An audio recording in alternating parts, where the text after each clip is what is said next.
Starting off with the most popular style of draping, the Nivi style, having originated in Andhra Pradesh, this drape quickly caught on with the rest of India due to its practicality and contemporary look.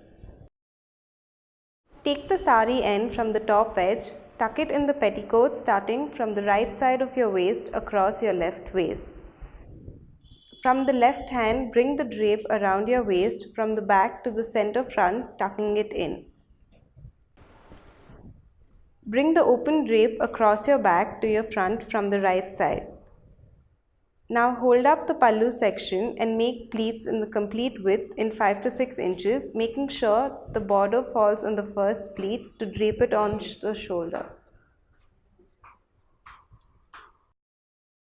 Paste the pleats properly on your left shoulder by keeping at least a meter length fall down from the shoulder point and pin it in place to fix it. Bring the open drape across your back to your front from the right side. Now you will need to make 6 to 8 or 5 to 6 inches pleats of the remaining drape at the center and tuck it in the petticoat facing the pleats to the left.